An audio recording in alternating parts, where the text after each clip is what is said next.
for our organization, Peace Builders Community and Coffee for Peace, transition is not just an outcome or a part of a program. Transition is based on a whole worldview.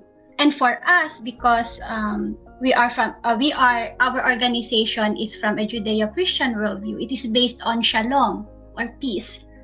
And a summary of that is that peace is harmony with the Creator, with the being, with others, and with creation. So that's where transition is anchored. The second one is that the concept of transition is embedded from the start, both in the organization and in the communities we work with.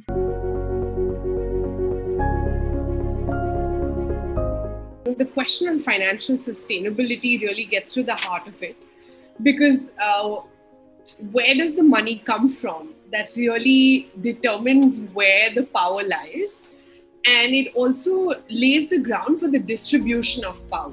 Financial sustainability, when it is contextualized, it takes shape depending on the prevailing conditions, and it's always important to look at the bigger picture and focus on financial sustainability, especially in our experience from the point of the community and not just the NGO.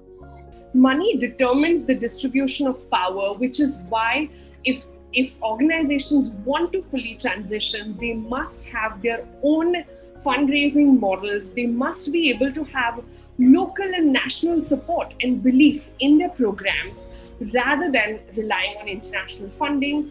As much as we want to be financially sustainable as an NGO, we exist to ensure that we are reaching our farmers with sustainable interventions. So we have to look at both perspectives and decide which one we are going to invest in.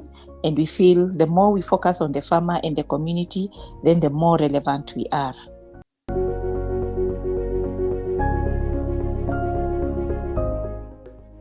One of the really interesting leadership models, well, their interesting leadership model was what they call the senior management team. And the basic theory was that no one is irreplaceable.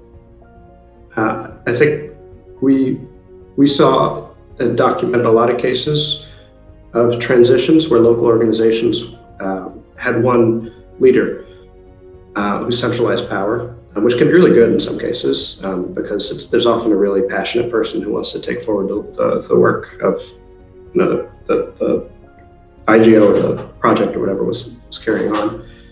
But that creates sort of fault lines within the organization because when that person leaves or gets sick, suddenly the organization is left leaderless. And what Bellin did is sort of prepared for that possibility and inculcated this ethos of democratic organizational governance. Every decision that was taken by the NGO was debated, discussed, and agreed by consensus within a 5-person senior management team. And that allowed this sort of wider participation apart from the director. That sort of decentralized decision making allowed everyone to participate, build their own leadership skills, and sort of prepared the way and allowed them to sustain themselves beyond what might have been a really rough leadership transition when the first leader left. And so I think that story was really inspiring. When Peace Builders Community was started, the founders were very intentional in making sure that the board is composed of the people they work with, like of the people who welcome them in. And then within the leadership right now, or within the organization right now, there is a very intentional mentorship program for all the interns who come in and for all the second generation leaders coming in. And so we have very intensive mentorship in all aspects of our life, of our being. And then usually our mentor focuses on our weakest parts. Or like what I've been saying, harmony with the creator, with the being, with others, and with creation. So that's the framework. And so And then also, there is always this, what I appreciate about that model is the freedom that even if, yes, we are giving you all the time, we are giving you mentoring as much as we can, you are not tied to this organization.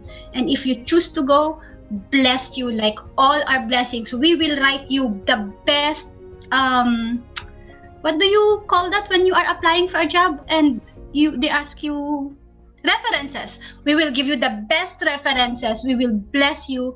And I think that's a beautiful way of leadership, because my mentor always tells us they're not actually gone. They're actually, it's like a dandelion seed who goes to another place and shares the whole vision and the whole vision for peace and shares the whole enthusiasm. And so the more that you get out, it's actually better. And I think that really taught me on leadership of not claiming it, but on releasing it